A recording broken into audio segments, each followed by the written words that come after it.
ನಾವು ಯಾವುದಾದ್ರೊಂದು ಸಭೆ ಸಮಾರಂಭಕ್ಕೆ ಹೋದಾಗ, ಬೇರೆ ಬೇರೆ ಕಾರ್ಯಕ್ರಮಕ್ಕೆ ಹೋದಾಗ ಒಬ್ಬ ವ್ಯಕ್ತಿ ಹತ್ರ ಮಾತಾಡಿರ್ತೇವೆ, ಆದರೆ ಅವರು ಯಾರಂತ ತಕ್ಷಣಕ್ಕೆ ನೆನಪಿಗೆ ಬರಲ್ಲ. ಕೆಲವೊಂದು ಸಂದರ್ಭದಲ್ಲಿ ಅವರ ಹೆಸರು ನೆನಪಿಗೆ ಬರಲ್ಲ. ಕೆಲವೊಂದು ಸಂದರ್ಭದಲ್ಲಿ ಅವರ ಒಂದು ಚಿತ್ರ ನಮ್ಮ ಒಂದು ಕಣ್ಣಿನಲ್ಲಿದ್ದರೂ ಕೂಡ ಅವ್ರು ಯಾರಂತ ತಕ್ಷಣಕ್ಕೆ ಗೊತ್ತಾಗಲ್ಲ. ಹಾಗಾದರೆ ಯಾಕೆ ಈ ರೀತಿ ಆಗ್ತದೆ ಅಂತಂದರೆ, ಕೆಲವೊಂದು ಬಾರಿ ನಮ್ಮ ಮೆದುಳು ಯೋಚನೆಗೆ ಸಹಕಾರವನ್ನು ನೀಡಲ್ಲ. ಹಾಗಾದರೆ ಪರಿಶುದ್ಧ ಕ್ರಿಯಾದಲ್ಲಿ ಮೆದುಳು ತಂತ್ರಕ್ರಿಯಾದಿಂದ ಇದಕ್ಕೆ ನಾವು ಪರಿಹಾರವನ್ನು ಕಂಡ್ಕೋಬೋದು. ಇದು ನಮ್ಮ ಹೆಬ್ಬೆರಳು. ಈ ಬೆರಳಿನಲ್ಲಿ ಪಿಟ್ಯೂಟರಿ ಗ್ರಂಥಿ, ಪೀನಿಯಲ್ ಗ್ರಂಥಿ ಹಾಗೆ ಬ್ರೈನ್ ಸ್ಕ್ಯಾನರ್ ಇದು ಕನೆಕ್ಟ್ ಆಗಿರುತ್ತೆ.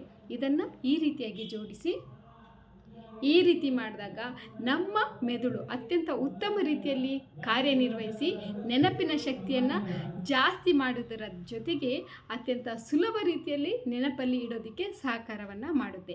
ಪರಿಶುದ್ಧ ಕ್ರಿಯಾ